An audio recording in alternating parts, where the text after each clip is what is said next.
Hey there. Tonight we're going back, way back. It's 1175 BCE.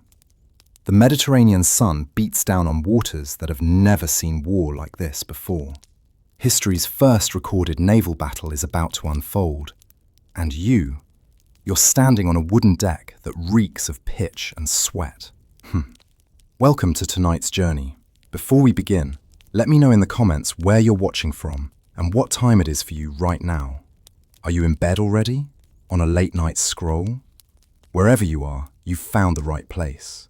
So, dim the lights, get comfortable, pull those covers up. Tonight, you're not just learning about history, you're living it. You're a Marine aboard Ramesses III's war galley, and the Sea Peoples are coming. Thousands of ships, families fleeing collapsing civilizations, warriors desperate for new lands. And Egypt? Egypt is the prize. But here's what they never taught you in school. This wasn't some glorious, clean naval engagement. This was chaos, splinters, screaming, men drowning in bronze armor, the smell of burning wood mixing with salt and blood. You're about to experience every terrifying, mundane, brutal detail of the world's first naval war. From the moment you wake in your ship's cramped quarters to the final arrow that changes everything. Let's begin. You wake to the sound of waves slapping against the hull. It's still dark, maybe an hour before dawn. The air below deck is thick, almost unbreathable. 40 other Marines are crammed into this space with you, and it smells like unwashed bodies, stale beer, and the bilge water sloshing beneath the floorboards. Your back aches. You've been sleeping on a wooden plank for 6 nights now, since the fleet left Memphis. There's no padding, no comfort, just rough cedar that's left splinters in your shoulders. Someone near you is snoring. Another man coughs, a wet, rattling sound that speaks of sickness spreading through the cramped quarters. You've already seen 2 men carried off the ship, too weak to fight.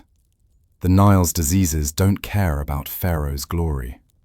You sit up slowly, careful not to hit your head on the low ceiling. Your bronze scale armor is beside you, each piece carefully laid out. You spent an hour yesterday rubbing oil into the leather backing to keep it supple in the salt air. It's already showing rust spots. Above deck, you hear the officer of the watch calling out. His voice is hoarse. He's been up there all night, watching the horizon for enemy sails. Your mouth is dry.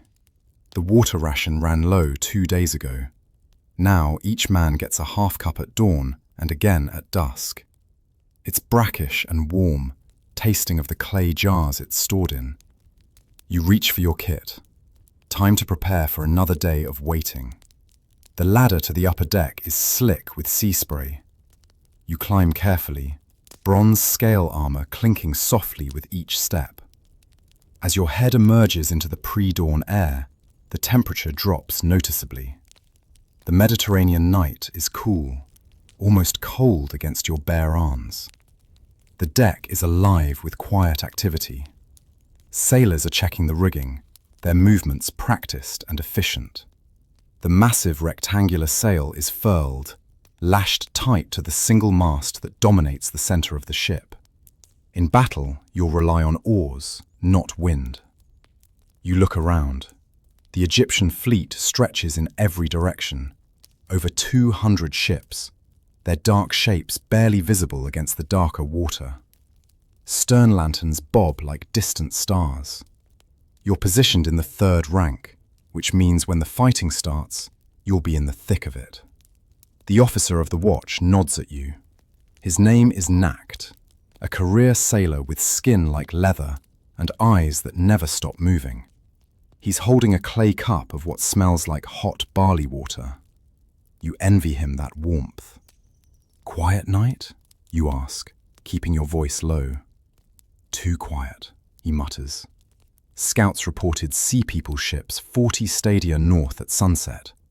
They should have made contact by now. You feel your stomach tighten. 40 stadia. Less than a day's sailing with good wind. The sea peoples aren't running anymore. They're coming to fight. You move to the rail and look north.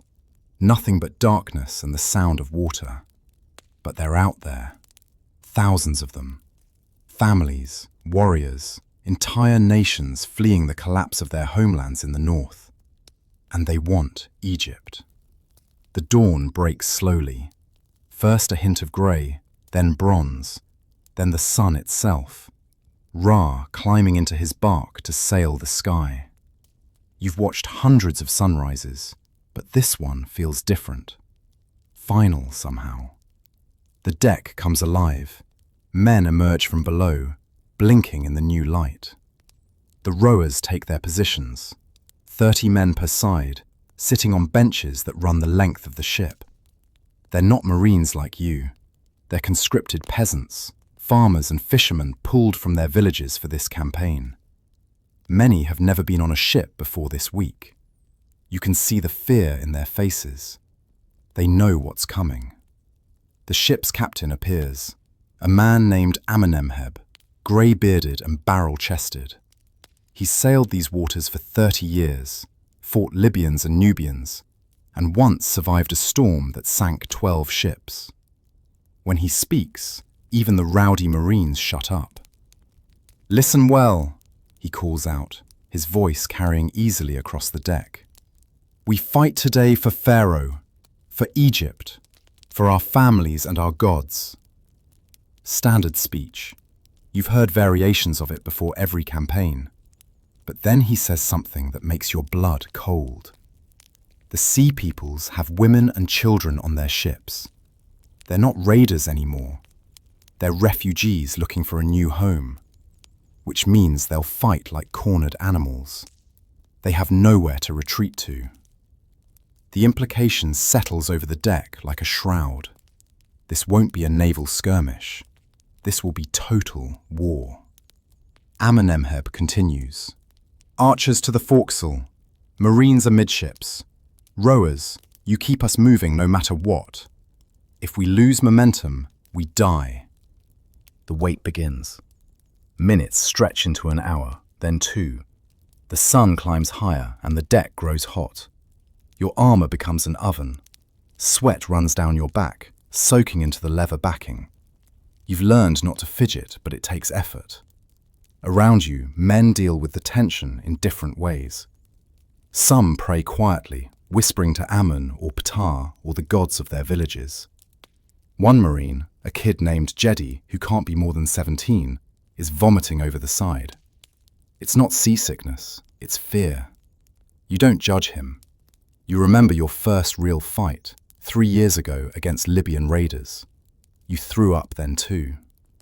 The archers are positioned at the bow, 20 men with composite bows and quivers holding 30 arrows each. Their captain is testing his bowstring, checking the tension. These men are professionals, drawn from the best units in Upper Egypt. Each can put an arrow through a palm's width target at 50 paces. The flagship signals. Flags are raised, lowered, raised again. You don't know the code, but the sailors do. Information passes down the line of ships like ripples on water. Nukt appears at your elbow. "Scouts spotted them," he says. 2 hours north, moving south in formation. 2 hours. Your mouth goes dry. You lick your lips, tasting salt. "How many?" you ask. "More than us." That's all he says, but it's enough. The sea peoples have been gathering ships for months, pulling together survivors from collapsed civilizations across the northern Mediterranean. Troy is gone. The Hittites are dying. Mycenae is ashes. And all those displaced people need somewhere to go. Egypt is the last great kingdom standing, and they're coming to take it. The cry comes from the lookout. "Sails, north by northeast." Every head turns. At first you see nothing. Then, gradually, they appear. Dark shapes against the blue horizon. 1, 5, 20. More. The sea people's fleet. Your heart starts hammering. This is real. This is happening. The drums begin. Deep, rhythmic beats that set the pace for the rowers. The oars slide out, 42 blades on each side, and bite into the water. The ship lurches forward. Around you, the entire Egyptian fleet begins to move, 200 galleys surging north like a wooden fist. The captain is shouting orders. Archers, check your strings. Marines, shields up. Rowers, steady pace on the drum. You lift your shield, wood covered with oxhide, reinforced with bronze studs. It's heavy, maybe 20 pounds. Your left arm is already aching, and the battle hasn't even started.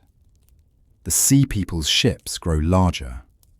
You can make out details now, different hull shapes, different sail configurations. These aren't military vessels.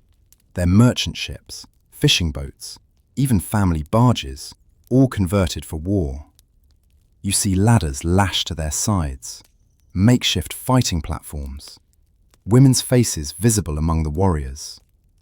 Amenemheb was right. These are desperate people.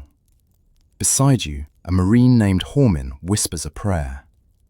Amun-Ra, Father of gods, protect your servants. Let us see our homes again. You don't pray. You're trying to remember your training. The drills you've done 1,000 times. Spear thrust to the throat. Shield bash to unbalance. Step and strike. Simple movements repeated until they're instinctive. But there's nothing instinct about this. This is chaos approaching at rowing speed. The distance closes. 500 paces. 400.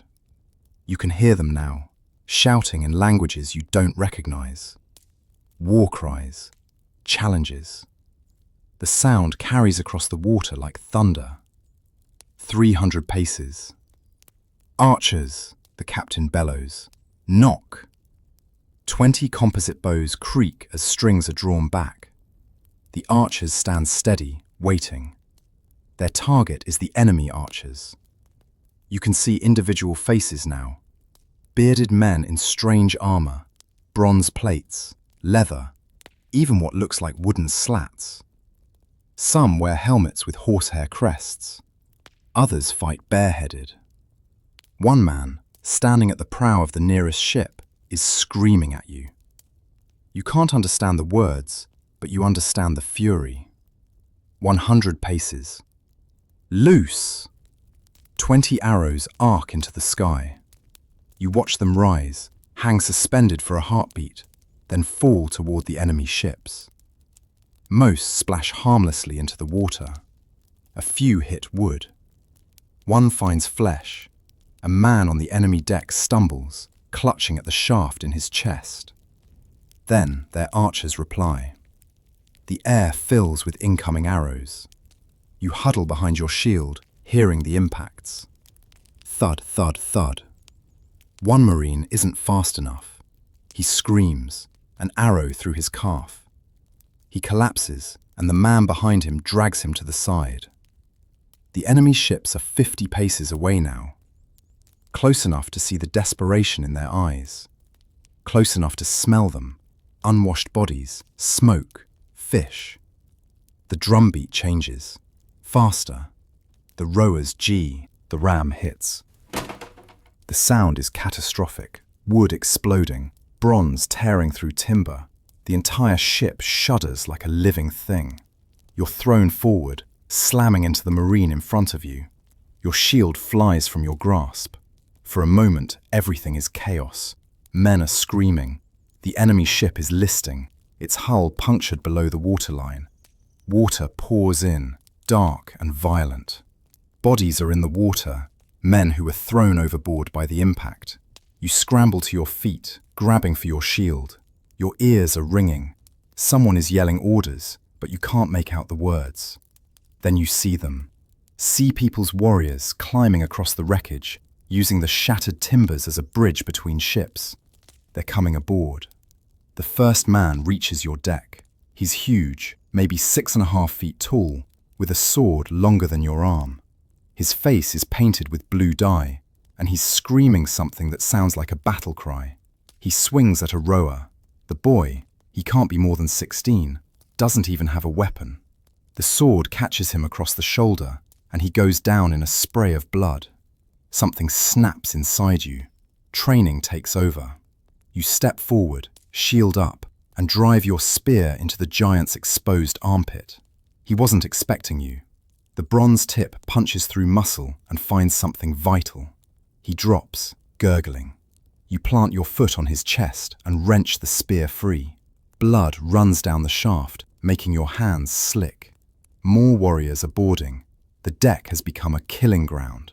The fighting is nothing like the drills. It's not clean. It's not organized. It's just chaos and blood and the terrible sounds men make when they're dying. You thrust your spear at a bearded warrior. He blocks it with his shield, a round thing made of wicker. You try again, aiming low this time. The bronze tip catches his thigh. He screams and falls. You don't have time to finish him. Another enemy is already coming at you, this one with an axe. The blade comes down hard. You get your shield up just in time. The impact numbs your entire arm. The wood cracks, actually splinters, under the blow. You drop the useless shield and draw your khopesh. The curved blade feels familiar in your hand, more comfortable than the spear. This is closer work, intimate. The axeman swings again. You duck under it and slash upward. The khopesh catches him under the chin. Bronze cuts through flesh like water. He collapses, hands clutching at his throat. Around you, the battle rages. Egyptian Marines are fighting hand-to-hand with Sea People's warriors. The archers have dropped their bows and picked up knives. Even the rowers are fighting, using their oars as clubs. The deck is slippery with blood. You step wrong and nearly fall. A corpse, you're not sure whose side he was on, trips you. You stumble, catch yourself. A spear punches through the spot where your head was a heartbeat ago. You spin, khopesh ready. The spearman is young, maybe younger than you, with terror in his eyes. He's dressed in rough wool, not armor. Probably a farmer before this war started. He thrusts again. You parry and riposte. Your blade opens his belly. You don't know how long you fight. Time loses meaning. There's only the next enemy, the next threat. Your arm is numb from the khopesh's weight. Your lungs burn. Every breath tastes like copper and salt. The tide of battle shifts. More Egyptian ships are arriving, ramming into the Sea People's fleet.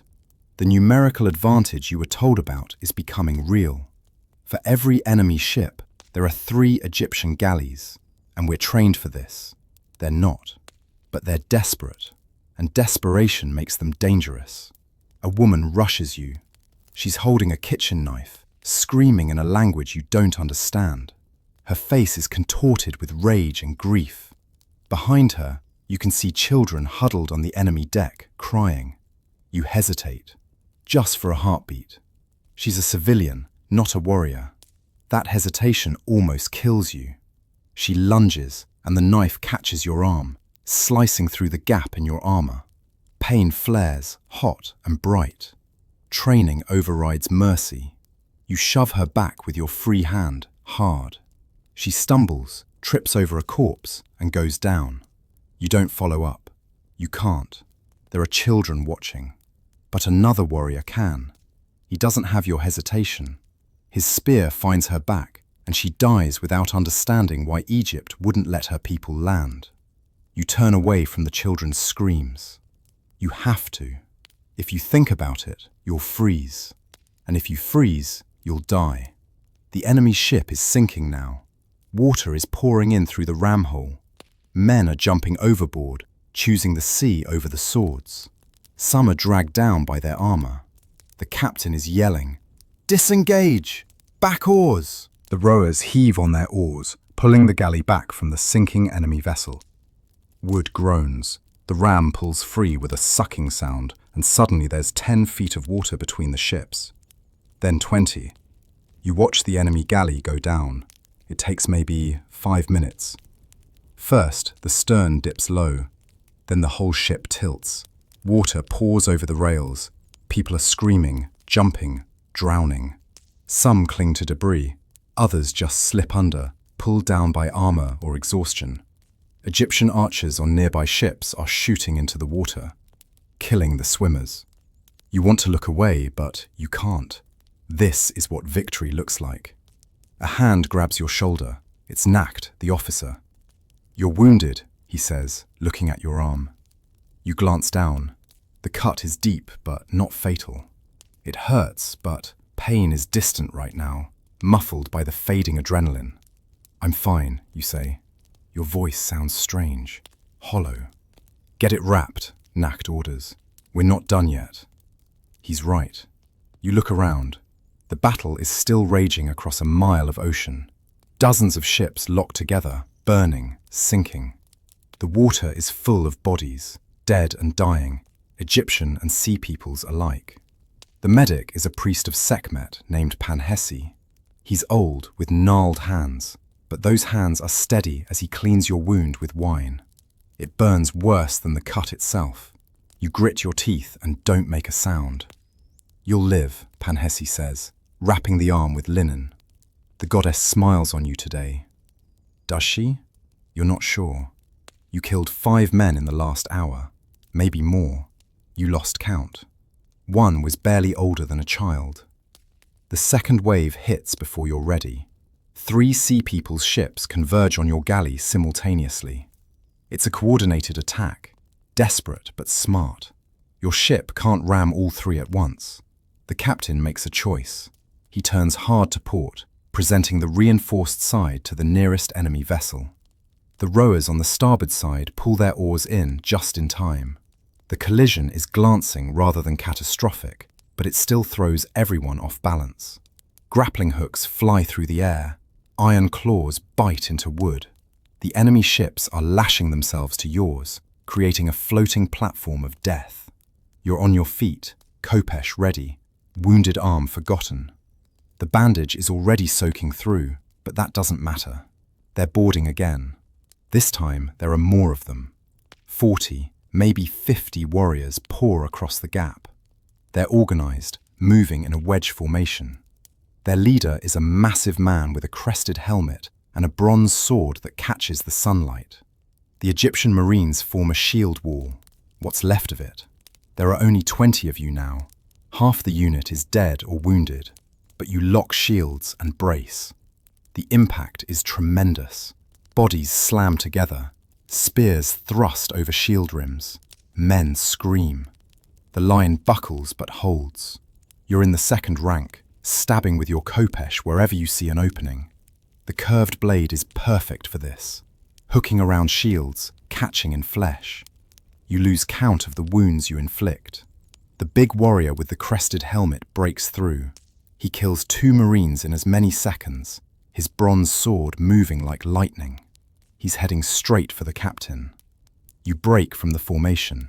It's against orders, against training, but the captain is about to die, and without him, the ship is lost. The big warrior doesn't see you coming. He's focused on Amenemheb, who's backing away, trying to draw his sword. You hit the enemy from the side, shield bash to the ribs. It's like hitting a stone wall. The impact jars your wounded arm, sending fresh spikes of pain up to your shoulder. But it works. The warrior stumbles, turns toward you. Up close, he's terrifying. 7 feet tall, muscles like bundled rope, and eyes that promise death. His helmet is decorated with boar tusks, some northern custom you don't understand. He swings that massive sword. You duck, but not fast enough. The blade catches your shoulder, glancing off the bronze scales. If you'd been wearing anything less, it would have taken your arm off. You respond with a low cut, aiming for his legs. The Khopesh bites into his thigh. Not deep enough to cripple, but enough to make him angry. He roars and comes at you like a bull. You backpedal, trying to keep your footing on the blood-slick deck. He's stronger, bigger, better armed. You're going to die. Then Amenemheb is there. The captain's sword takes the warrior in the kidney from behind. A killing blow. The big man drops like a felled tree. "I had him," you gasp, trying to smile. "Of course you did," Amenemheb says. His face is grim. "Now get back in formation before I throw you overboard myself." The death of their champion breaks the enemy attack. The Sea People's warriors fall back, retreating to their own ships. The enemy ships disengage. Their rowers pull hard, and the grappling hooks are cut free. They're not fleeing exactly, just creating space, regrouping. You collapse against the mast, sliding down to sit on the deck. Your left arm is completely numb now, hanging dead at your side. The wound on your shoulder throbs with each heartbeat. You can feel blood pooling inside your armor. Panacea appears again. "I told you to rest," the old priest says. "Tell that to them," you manage, nodding toward the retreating enemy ships. He cuts away the soaked bandage on your arm and examines both wounds. His face doesn't reveal anything, but his silence is telling. Finally, he says, "The arm will heal if it doesn't fester. The shoulder is shallow. You're lucky he hit the armor." Doesn't feel lucky. Being alive is always lucky. He pours more wine into the wounds. This time you do cry out. It feels like liquid fire. Then he packs the injuries with honey and linen, wrapping everything tight. Around you, the deck is being cleared. The dead, both Egyptian and Sea Peoples, are being sorted. The Egyptian casualties are lined up respectfully. The enemy dead are heaved overboard without ceremony. It's practical, not cruel. There's no room to store bodies, and in this heat, they'll rot quickly. You count the Egyptian dead. 17 Marines, 23 rowers. The officer Nukt, who gave you water this morning, is among them. An arrow through his throat. The ship's complement was 85 when you left Memphis. You're down to 45, and the battle is far from over. Water is brought around, half a cup per man, warm and stale. You drain it in 2 gulps. It's not enough. Your throat still feels like sand. Amenemheb climbs onto the forecastle and surveys the fleet. From your position against the mast, you can see his face. He looks old suddenly, tired. This is his last campaign before retirement. He probably didn't expect it to be this brutal. "Listen to me," he calls out. "We've bloodied them. They're falling back across the entire line. Pharaoh's fleet is winning." A weak cheer rises from the survivors. You don't join in. You're too tired, too numb. But it's true. Looking around, you can see the Sea People's fleet in disarray. Dozens of their ships are sinking or burning.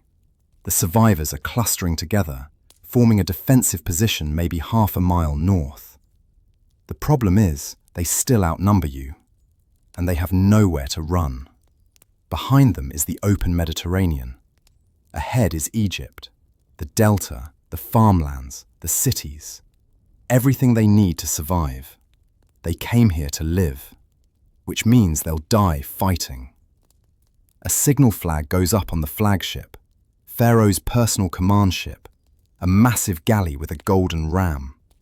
The other ships respond, flags raising and lowering in a complex code. Orders are being passed. Amenemheb reads the signals and his jaw tightens. "All ships forward," he translates. "Ram and board, no quarter." No quarter. That means no prisoners, no mercy. Every enemy combatant is to be killed. It makes sense strategically. The Sea Peoples have no homeland to return to. If you capture them, what do? Feed them? Guard them? Better to end it here, in the water. But it sits wrong in your stomach. You think of the woman with the knife, the children crying. The drums begin again, that deep, steady rhythm that means death is coming. The rowers take their positions, fewer of them now, so each man handles more oars. They're exhausted, but fear gives them strength. You force yourself to stand. Everything hurts. Your arm screams in protest. Your shoulder feels like it's on fire. But you grip your khopesh and take your position in what's left of the Marine formation. There are only 12 of you now, 12 out of 40 who started the day. Hormin, the man who prayed beside you, is still alive. His armor is rent across the chest, and he's limping, but he's standing. He gives you a nod. You nod back. No words are needed. The ship picks up speed. The oars rise and fall, churning the water white. Around you, the entire Egyptian fleet is advancing in a massive line. 150 ships, all that remain of the 200 that began the battle. The sea peoples see you coming. They have no choice but to meet the charge. Their ships begin moving south toward the Egyptian line. It's going to be a head-on collision, brutal, final. 500 paces. The enemy archers start shooting. Arrows fall like rain. You crouch behind a spare shield, one you pulled from a dead man's hands. Arrows thud into the wood, into the deck, into flesh. A rower takes an arrow in the back and slumps over his oar. The man behind him keeps pulling, stepping over the body. There's no time for anything else. The ram strikes. This time you're braced for it. Feet spread, shield up. The impact still throws you sideways, but you stay upright. The enemy ship's hull splinters. Wood screams. Men scream louder. The two vessels are locked together now. Egyptian ram buried deep in the Sea People's galley. You don't wait for them to board. The order is given, and you go over the side, jumping onto their deck with the other Marines. Landing is agony. Your wounded arm hits wrong, and for a moment you see stars. But there's no time for pain. A spear is already coming at your face. You knock it aside with your shield and thrust with your khopesh. The blade punches through leather armor. The enemy warrior goes down, clutching his stomach. This ship is bigger than the last one, more crowded. You see civilians mixed with the warriors. Old men, women, even children. They're all fighting. A woman with grey hair swings a cooking pot at an Egyptian Marine's head. It connects with a hollow thunk. The Marine staggers. The woman hits him again and again. She's screaming something in her language, probably the names of her dead family. This is what no quarter means. Everyone dies. You push forward, following Amenemheb. The captain is cutting a path through the enemy, his sword never stopping. He's a veteran of 30 years, and it shows. Every movement is efficient, brutal, final. A boy, he can't be more than 14, lunges at you with a knife. You bat it away almost gently, then punch him in the face with your shield boss. He drops, unconscious or dead. You don't look back to check. The enemy ship has a cargo hold. You discover this when a Marine falls through a broken hatch cover and you hear him scream from below. Amenemheb looks down into the darkness. "Clear it," he orders. You don't want to go down there. Dark, confined spaces during a battle are a nightmare. But orders are orders. You grab a torch from a wall bracket and drop through the hatch, landing in ankle-deep water. The hold is full of people. Families huddled in the darkness. Children crying, women clutching infants. A few old men with makeshift weapons, clubs, knives, a rusty sword. They're the ones who couldn't fight. The refugees hiding from the battle raging above. They see your torch, your bloody armor, and they know why you're here. No quarter means no quarter. An old man steps forward. He's unarmed, hands raised. He says something in his language. You don't understand the words, but you understand the meaning. He's begging for the children. Behind you, 3 more Marines drop into the hold. They see the situation immediately. One of them raises his spear. "Wait," you say. Your voice sounds strange. "These aren't combatants." Orders are orders, the Marine says. His name is Kenty, and he's 19, younger than you. His face is hard. No quarter. They're children. Their enemy. He's right, in a way. These children will grow up hating Egypt. If you let them live, they'll be the next wave, the next invasion. Better to end it here. But they're children, huddled in the dark, terrified, crying for their mothers. You stand there, torch in one hand, khopesh in the other, trying to decide who you are. The decision is taken from you. Kenty pushes past and thrusts his spear into the old man's chest. The man drops without a sound, just a surprised look on his face. The women scream. The children scream. The Marines move forward and you can't watch. You turn away, climbing back up the ladder. Your good hand slips on the rungs, slick with blood that might be yours or someone else's. Behind you, the screaming gets louder, then quieter, then stops. You emerge onto the deck and vomit over the side. Nothing comes up but bile and water. Your body is trying to purge something that can't be purged. Amenemheb finds you there. He doesn't say anything, just puts a hand on your shoulder. The same shoulder that was wounded earlier. It hurts, but you welcome the pain. It's something clean, something simple. First time is always the hardest, the captain says quietly. First time for what? Choosing which orders to follow and which to ignore. You look at him, surprised. He's admitting to disobeying orders. But he sees your expression and shakes his head. I've been a soldier for 30 years, boy. I've seen things that would break you. And I've learned that sometimes the hardest part of being a warrior isn't killing the enemy. It's knowing when to stop. He pauses, looking at the cargo hold. Those children down there, they're dead now. Nothing can change that. But remember how it made you feel. Remember that being sick about it means you're still human. The enemy ship is sinking. The Marines are pulling back, returning to the Egyptian galley. You follow, moving like a dead man walkie. The battle winds down. Not because either side wins definitively, but because everyone is simply too exhausted to continue. The Sea People's fleet is shattered. Of the 300 ships they started with, maybe 100 remain afloat. The rest are burning, sinking, or already on the bottom. The water is thick with bodies and debris, but the Egyptian fleet is badly damaged too. Half of your ships are gone. The survivors are listing, taking on water, or so shot full of arrows they look like porcupines. Your galley limps back toward the Egyptian line. The rowers can barely move, their hands blistered and bleeding from hours of rowing.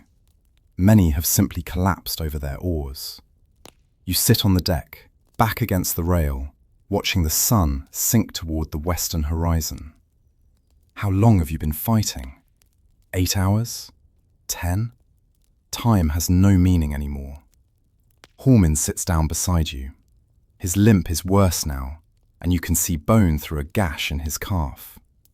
He should be with Panacea, getting treatment, but the old priest is overwhelmed. There are too many wounded. We won, Hormin says. He doesn't sound happy about it. Did we? You gesture at the carnage. Look at the cost. The Sea Peoples won't land in Egypt. That's what matters. And what happens to the survivors? You're thinking of the families on those ships. The ones still afloat. The ones who escaped the slaughter. Where do they go? Hormin shrugs. Not our problem. We did our job. Maybe he's right. You're a soldier, not a philosopher. Your job is to follow orders, kill the enemy, protect Egypt. Everything else is above your rank. But knowing that doesn't make you feel any better. Night falls. The battle is over, but the work isn't. Ships are being towed back to the delta. The badly damaged ones are abandoned, left to sink. The dead are being collected. Egyptian dead, anyway. The bodies are wrapped in linen and laid out on the decks. Tomorrow they'll be taken to the embalmers, given proper burial. The enemy dead float where they fell. In a few days, they'll bloat and rot. Eventually, they'll sink or be eaten by fish. No one will remember their names. Stars come out, brilliant in the clear sky. You recognize constellations, the Great Bear, Orion's Belt, the River of Heaven. The same stars that watched over Egypt when the pyramids were built. The same stars that will shine long after you're dead. It's a humbling thought. A sound makes you turn. It's coming from the water, splashing. Someone calling out in a foreign language. You move to the rail and look down. There's a man in the water, clinging to a piece of wreckage. He sees your torch and waves, shouting, begging.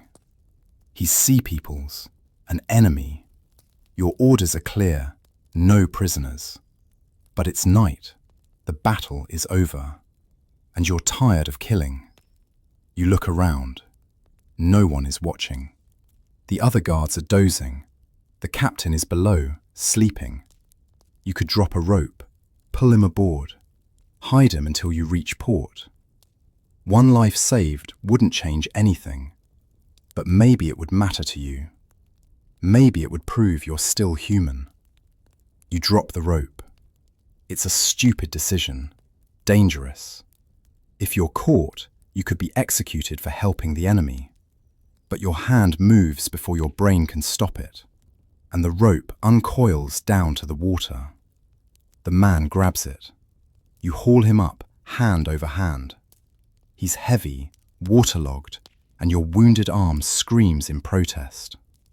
But you manage it, pulling him over the rail onto the deck. He collapses, coughing up seawater. He's younger than you expected, maybe 18, with a sparse beard and terrified eyes. He's wearing the remnants of leather armor, torn and waterlogged. He looks up at you, expecting death. Instead, you put a finger to your lips. Quiet. You gesture for him to follow and lead him to the cargo hold. Ironically, the same place where Kenty and the others murdered the refugees. You don't think about that. You can't. There's a space behind some water barrels. You show him the spot and make it clear he needs to stay hidden. He nods frantically, understanding even without shared language. You give him your water ration, half a cup of brackish water. It's all you have. He drinks it like it's wine, then grabs your hand and presses it to his forehead. Some gesture of gratitude from his culture. Then you leave him there and return to your post. Your hands are shaking. What have you done? If he's discovered, you'll be the one who pulled him aboard. You'll be executed as a traitor.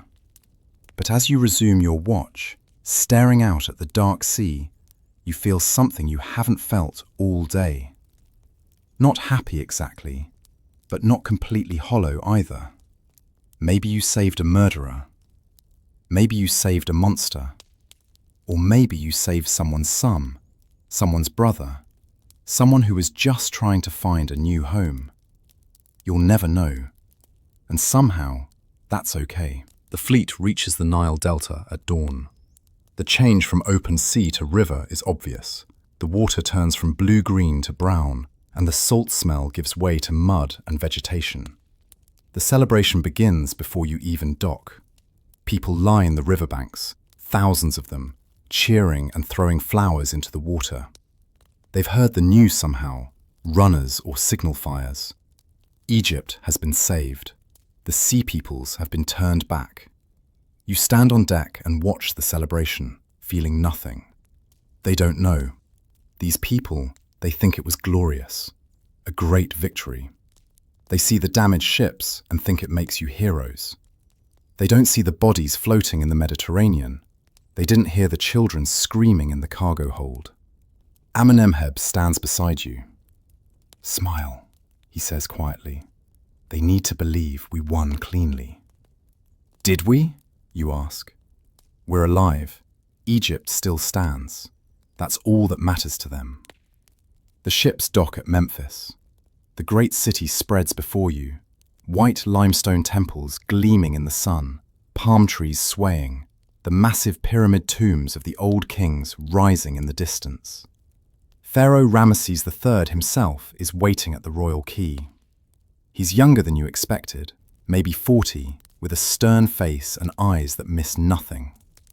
He's dressed in full regalia, gold everywhere, the double crown of Upper and Lower Egypt, a false beard strapped to his chin. "You're wounded," he says. His voice is surprisingly gentle. "Yes, Divine One." "You fought bravely," Ramesses says. He reaches up, you're taller than him, and touches your wounded shoulder. "Egypt owes you a debt." Then he moves on, speaking to each Marine in turn. When he's finished, he addresses the crowd. "Behold the defenders of Egypt! These men stood between the sea peoples and our sacred land. They fought with the courage of lions, the strength of bulls, the fury of Sekhmet herself." The crowd roars. Ramesses raises his hand and they quiet. For their service, each Marine will receive a gold collar of valor, 5 measures of grain, and a plot of land in the delta. Let their names be remembered for all time. More cheering. You should feel proud, honored. Instead, you just feel tired. The ceremony ends. You're dismissed to the military barracks for medical treatment and rest. As you limp away from the quay, a priest stops you. "The scribe wants your name," he says, holding a clay tablet and stylus. "For the temple records." You give your name. He writes it in hieroglyphs, careful and precise. Below your name, he writes, "Marine of the Great Victory, fought with honor." You almost laugh. Fought with honor. Is that what it's called? The priest sees your expression. "Is something wrong?" "No," you lie. "Nothing's wrong." He finishes writing and moves to the next Marine. Your name is now part of history. Thousands of years from now, if anyone remembers this battle at all, they'll see your name on a list. They'll think you were a hero. They won't know about the cargo hold, the children, the man you saved and hid, who you'll have to find a way to sneak off the ship tomorrow. They'll never know the truth. The barracks infirmary is crowded with wounded. Men lie on reed mats, groaning. The air smells of blood, honey, and natron, the salt used for preserving flesh. Panacea finds you and leads you to a mat. "Finally," he mutters, "I can treat you properly instead of in the middle of a battle." He unwraps your bandages. The wounds have started to fester despite the honey, red and swollen, weeping pus. He disapprovingly, "This is bad, the arm especially." He calls for his assistants. "Bring me fresh honey, wine, and willow bark." The treatment takes an hour.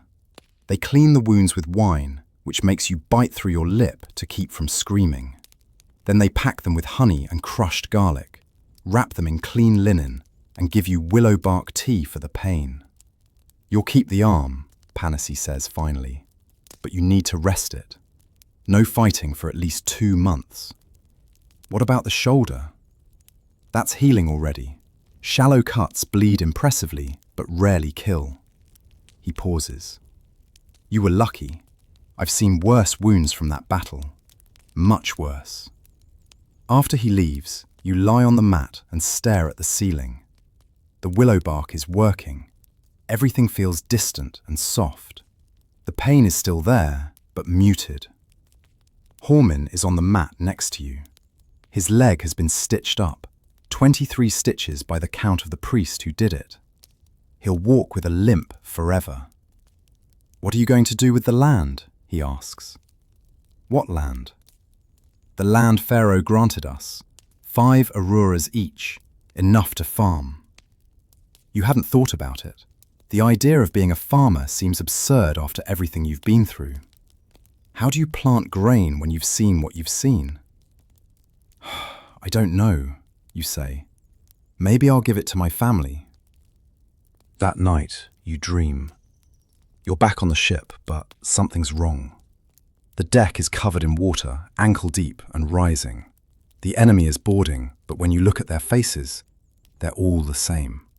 The old man from the cargo hold, over and over, each one taking a spear to the chest and dying with that surprised look.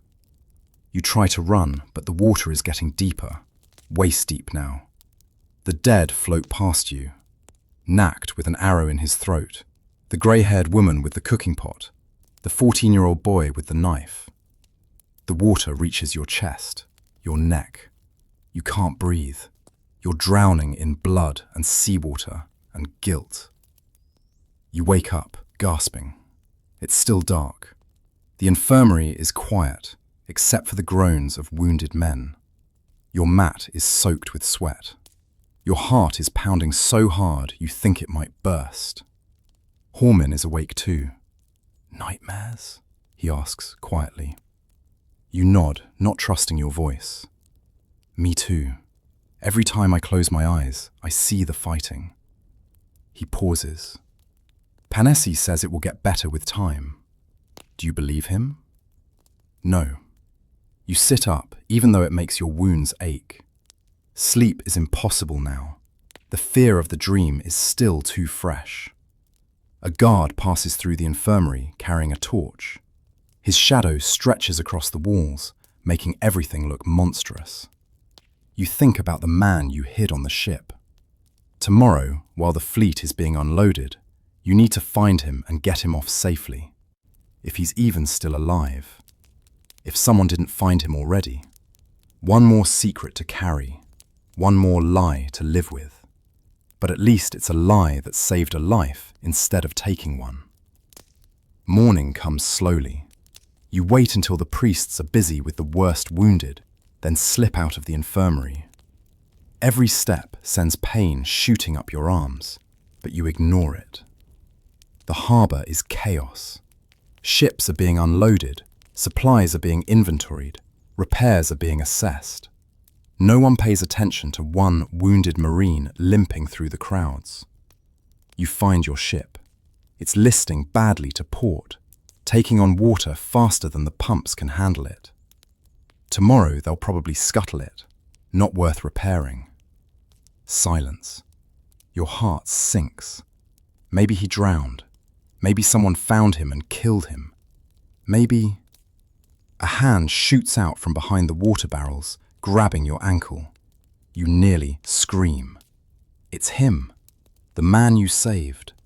He's been hiding in the water all night, keeping his head above the rising tide.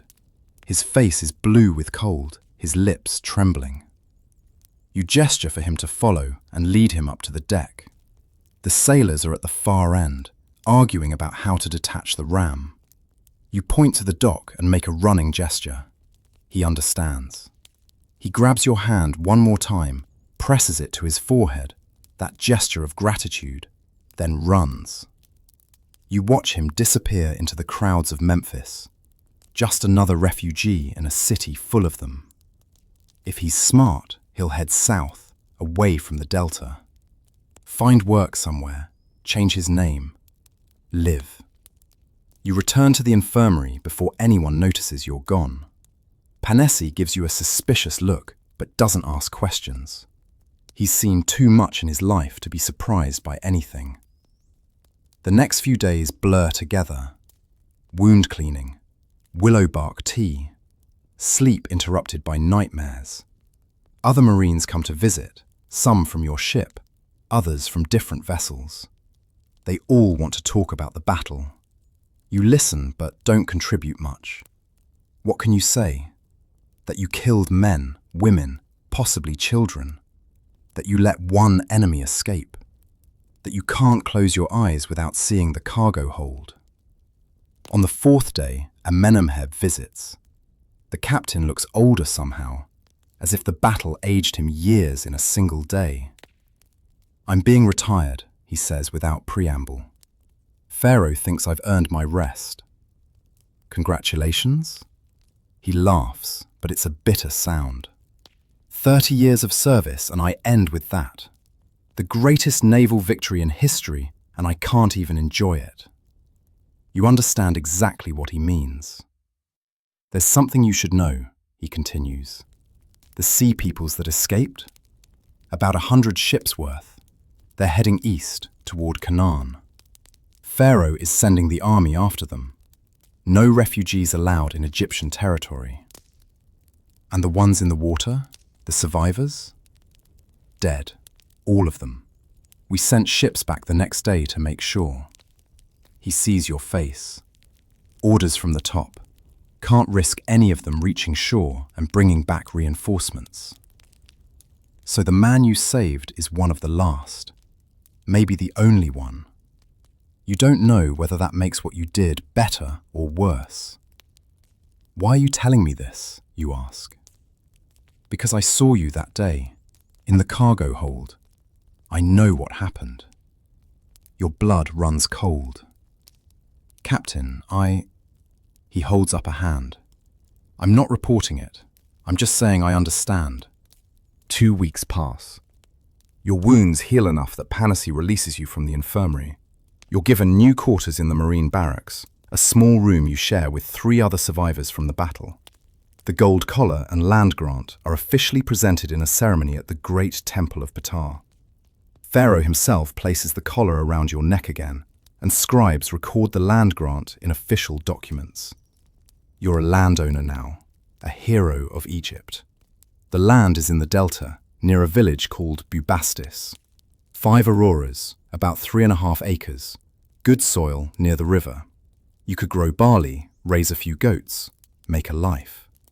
But when you visit the land, walking through the field with the village headman, all you can think about is the cargo hold, the children, the screaming.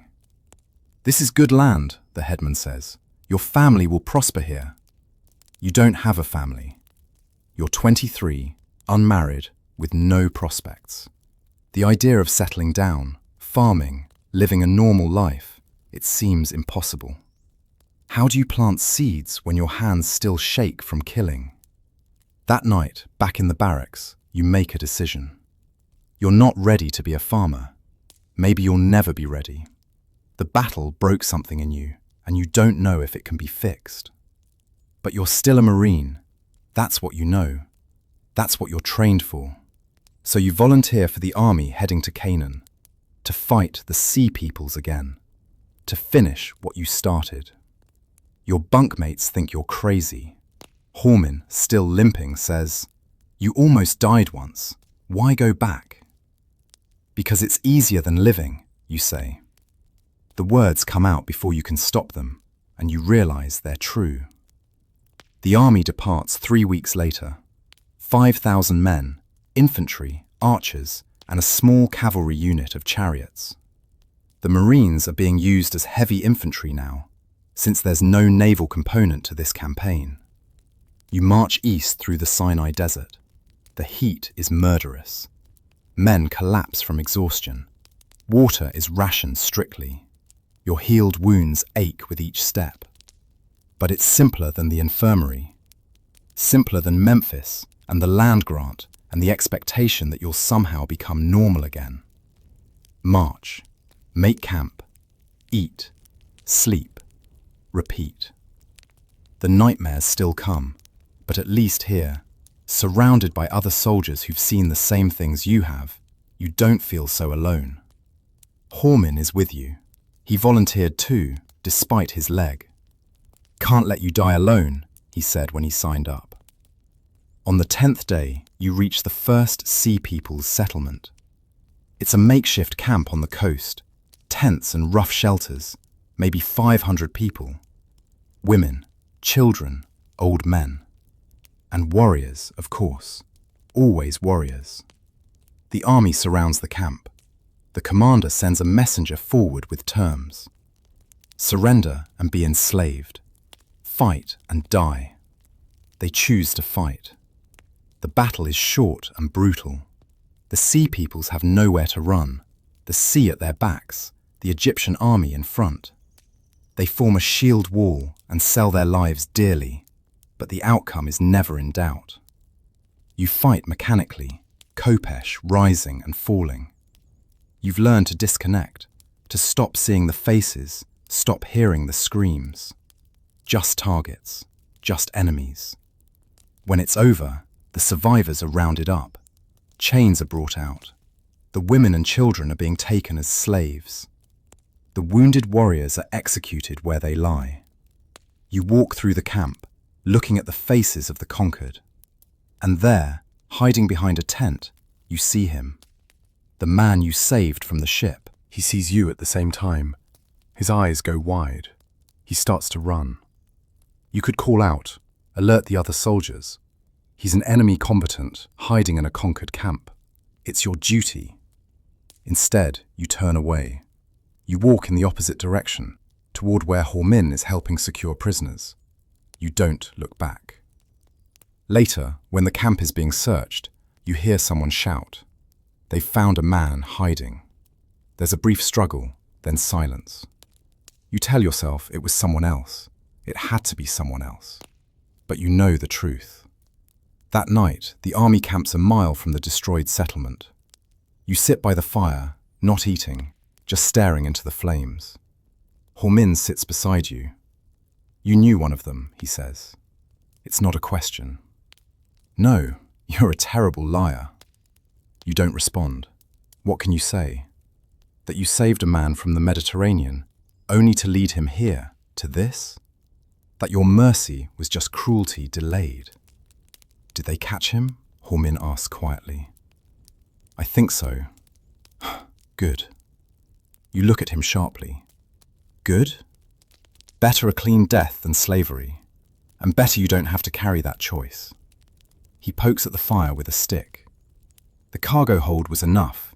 You don't need more ghosts. He's right, but it doesn't help. You keep seeing that face. The gratitude when you pulled him from the water. The terror when he saw you in the camp. The sea peoples came to Egypt looking for a new home. Instead, they found only death. And you who tried to save just one of them, you helped ensure that death came to all of them. The irony isn't lost on you. The campaign continues for another month. You march from camp to camp, settlement to settlement. Each time, the pattern is the same.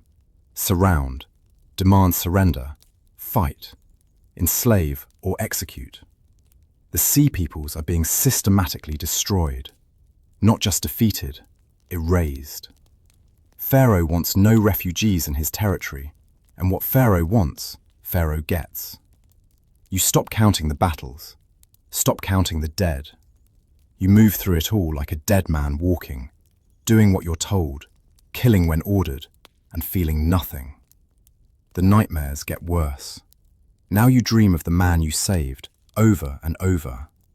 Sometimes he's drowning and you pull him up. Sometimes you let him fall. Sometimes he's already dead when you reach him. The dreams change, but they always end the same way, with you standing over his body, knowing it's your fault. Hormin tries to help. He gets you drunk on beer one night, hoping it will let you sleep dreamlessly. Instead, you get sick and spend half the night vomiting. This is killing you, Hormin says. Not the fighting, the guilt. I don't feel guilty, you lie. Then why can't you eat? Why can't you sleep? Why do you look like you're already dead? You don't have an answer. The army finally turns back toward Egypt. The campaign is declared a success. The sea peoples have been broken. Those who survived have fled farther east, toward the lands beyond Canaan. They're no longer Egypt's problem. On the march back, you collapse. Your body simply gives out. Exhaustion, infected wounds that you didn't report, dehydration. The physicians aren't sure. They load you onto a cart with the other sick and wounded. As you drift in and out of consciousness, you think about the first naval battle. How long ago was it? 3 months? 4? It feels like a lifetime. You wake up in Memphis again. The same infirmary, the same smell of honey and natron. For a moment, you think the entire campaign was a dream. Then you try to move, and the pain tells you it was real. Panhesi appears, shaking his head. You're determined to die young, aren't you? Wasn't trying to die, You croak. Your throat feels like sand. Could have fooled me. Those wounds on your arms? Infected for weeks. You didn't report them, didn't treat them, just kept fighting. He gives you water, which you drink greedily. You're lucky. Another few days and the rot would have taken the arm, maybe killed you. He changes your bandages. The wounds look terrible. Green pus, black edges. The treatment is agonizing, but necessary. Why didn't you say something? Panhesi asks. Why let it get this bad?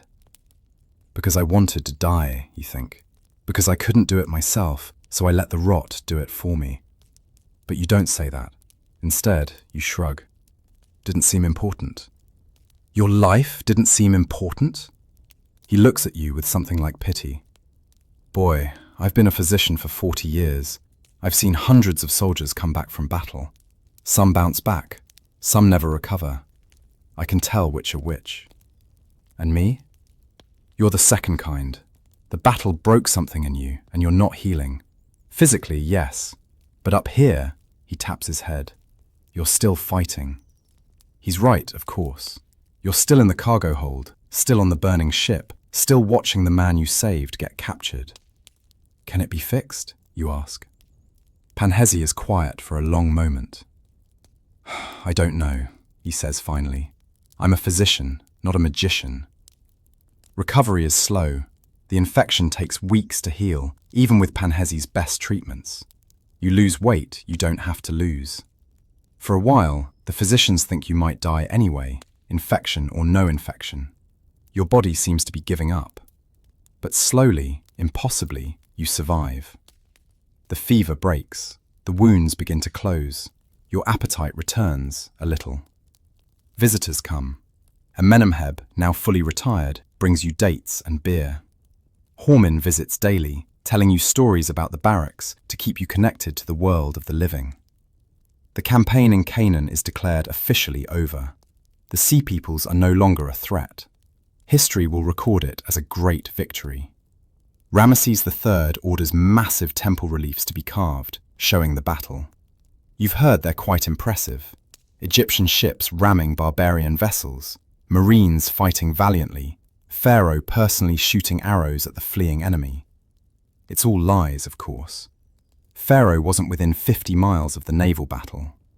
The reliefs don't show the cargo holds, the drowning refugees, the children being enslaved. But that's how history works. The ugly parts get smoothed away, and only the glory remains. On your 50th day in the infirmary, Panhesi declares you fit for discharge. Not fit for service, you'll never fight again, but fit to live. What will you do? He asks, as you're gathering your few possessions.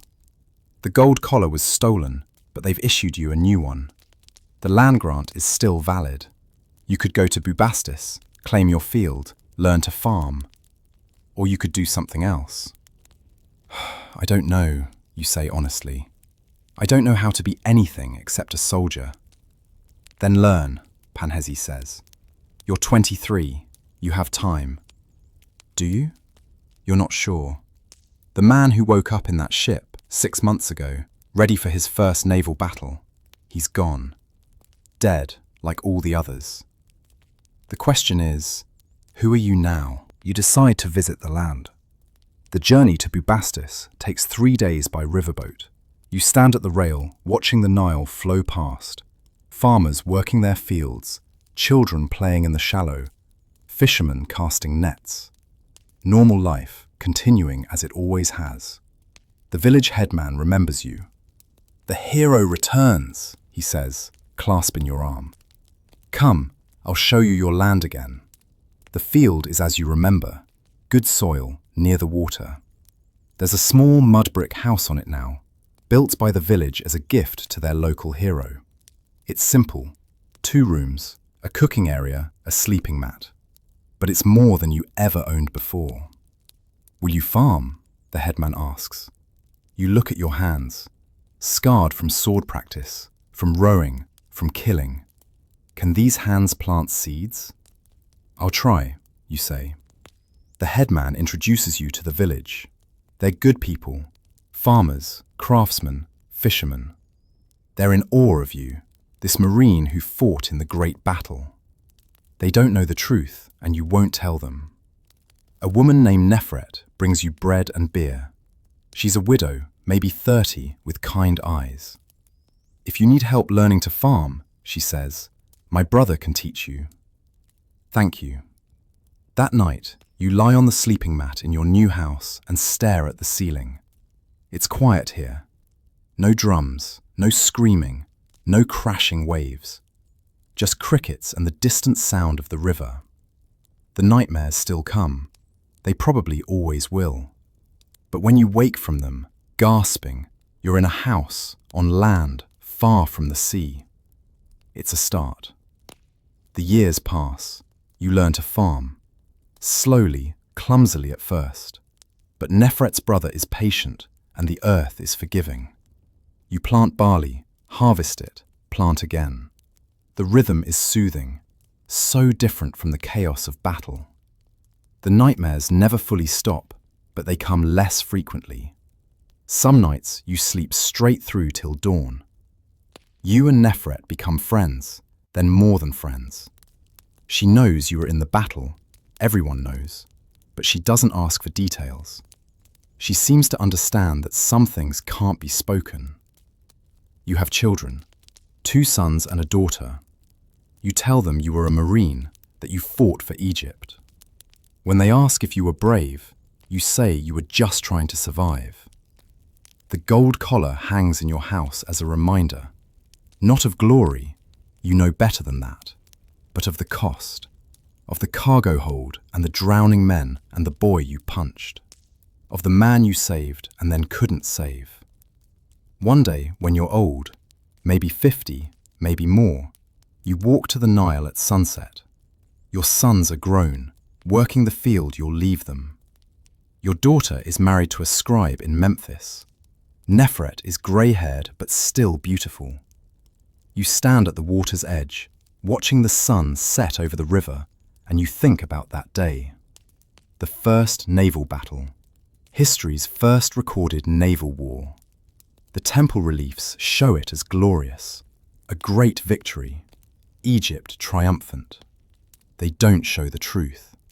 But you remember. You've carried that truth for 30 years, and you'll carry it to your grave. The water laps at your feet. For just a moment, you think you hear drums. War drums, beating the pace for rowers. But it's just your heartbeat, steady and strong. You turn and walk back to your house, where dinner is waiting and your family is gathered. Behind you, the Nile flows on, eternal and uncaring, washing away blood and memory alike. The battle is over. You survived. And somehow, impossibly, you learned to live. And so our story ends, not with glory, but with survival. With an old farmer standing by the Nile, remembering the day the world changed. The first great naval battle is carved in stone, celebrated in temples. But the truth, the real truth, lives only in the memories of those who were there. So tonight, as you drift off to sleep, remember, history is written by the victors, but it's lived by everyone else. The heroes, the survivors, the broken ones who somehow found a way to keep going. Rest now. The drums have stopped. The battle is over. You're home. Sweet dreams.